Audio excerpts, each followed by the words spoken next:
Look at another example of a non-specific defense mechanism against viral infection, and that is the idea of apoptosis. So apoptosis, otherwise known as programmed cell death, is a series of biochemical reactions that lead to destruction of a cell. It's a very orderly process leading to fragmentation of the cell into membrane-bound components of the cell. Okay?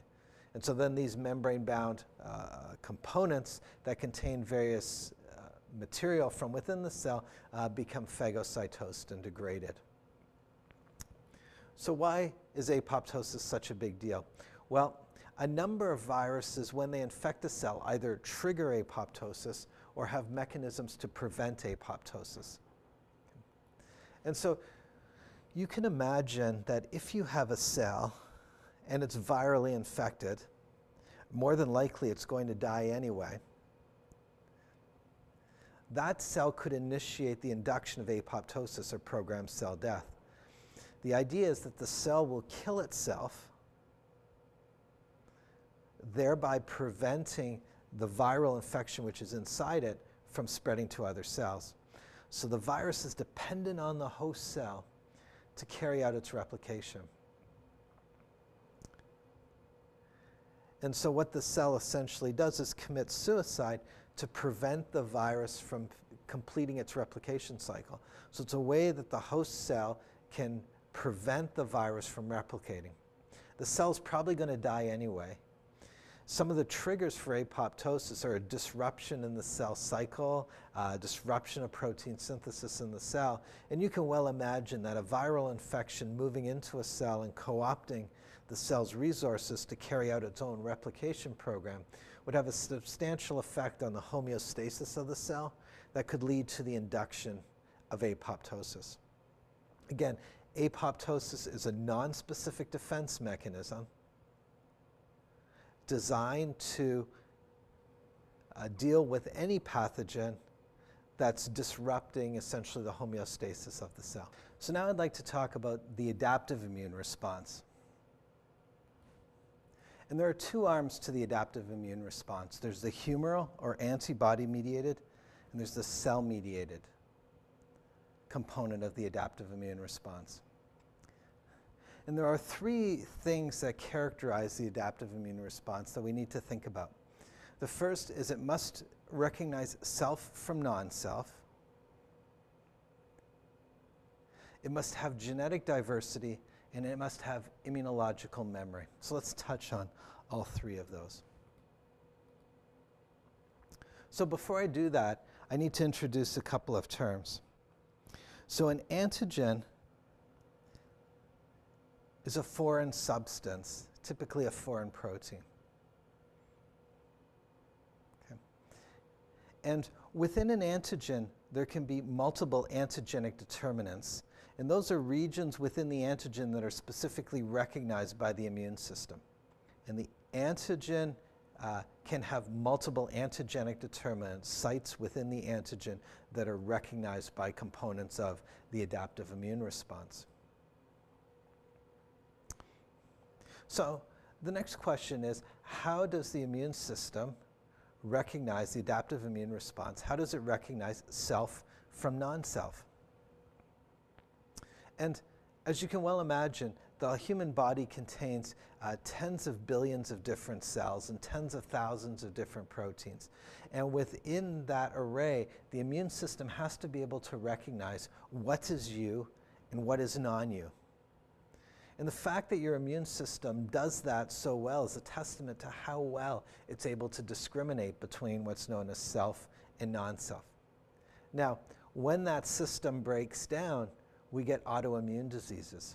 And autoimmune diseases are caused by the host's immune system attacking its own proteins. So the immune system recognizes self-proteins as foreign and attacks them.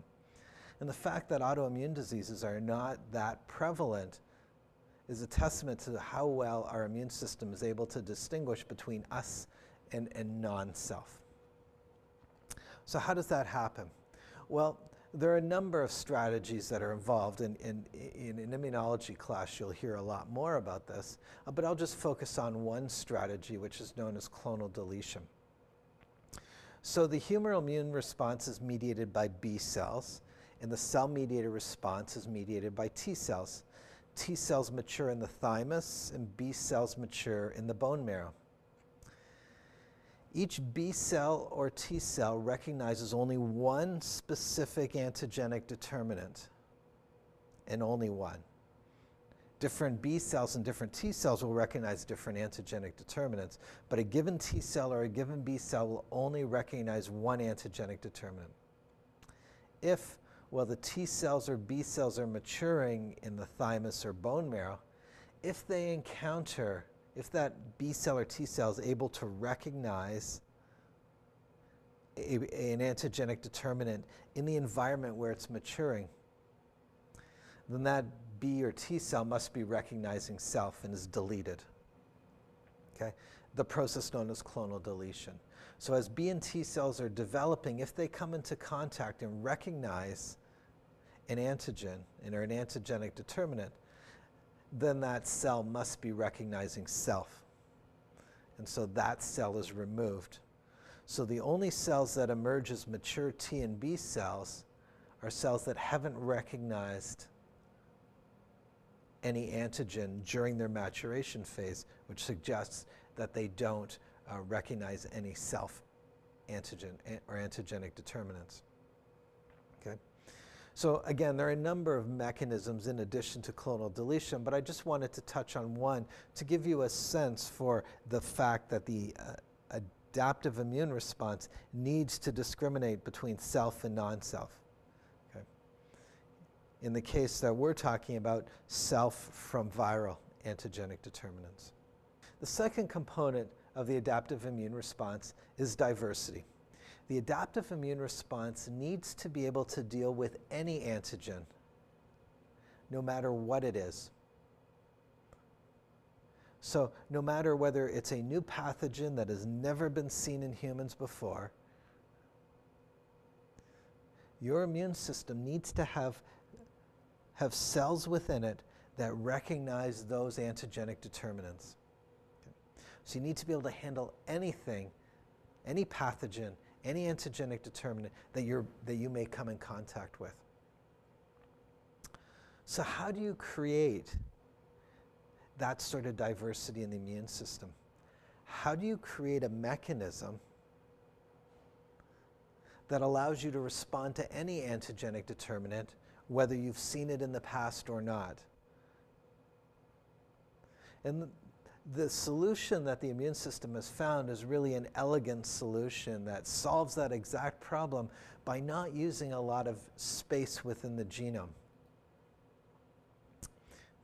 So I'll first focus on the B cells and the antibodies and how they solve that problem, and then we'll look at the T cells, which essentially solve the diversity problem by a very similar mechanism. So antibodies are composed of two proteins, a heavy chain and a light chain.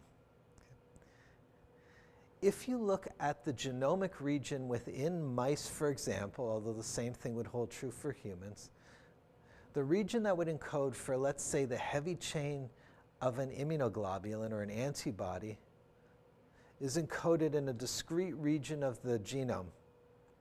About 100 V regions, 30 D regions, 6 J regions, and a series of constant regions. Okay. In a given B cell, that chromosomal region becomes rearranges through recombination.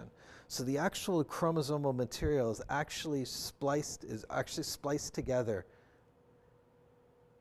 And so no two B cells actually have the same genetic component because their DNA has actually been spliced slightly differently. So what happens is during the splicing event in a B cell as it's maturing, one V, one D, one J, and one C region all recombine together to form one coding region, and that occurs randomly. And that occurs only in one B cell. In another B cell, you get a different rearrangement, a different V, a different D, and a different J region. So one B cell will only produce one type of heavy chain. Okay? Another B cell will produce a different type of heavy chain. So here in this example, we have V98, D22, and J4 rearranging together. In this B cell, you have V56, D7, and J2. This slide just sort of illustrates that rearrangement where you have V, D, J segments which are spliced together in the DNA in the B cell. So that B cell can now no longer make anything but that particular heavy chain. And then that's from that genomic region, an mRNA is produced which makes the protein for the heavy chain.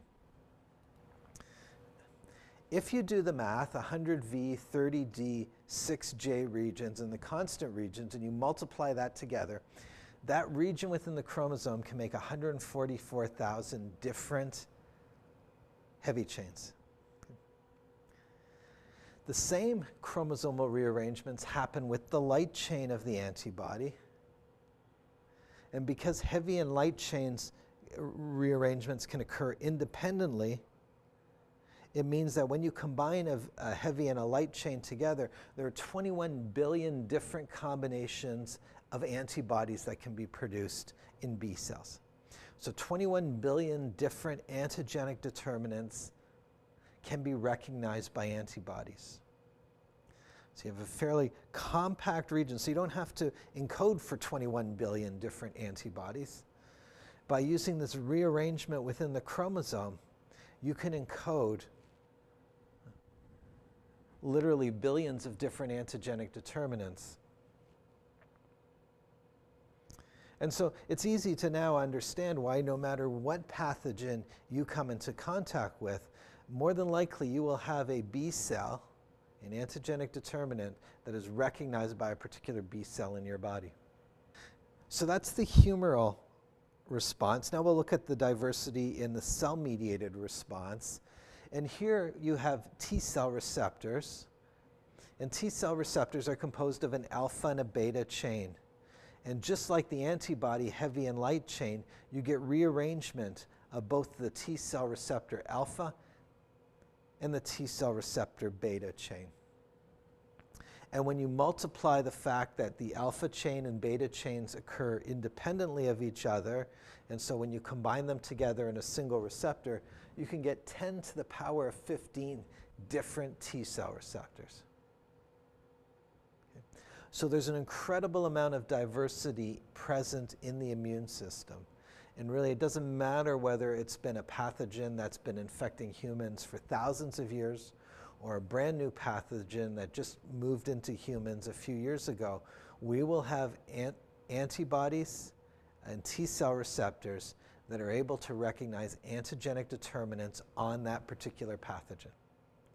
So that's how the diversity is created within the immune response.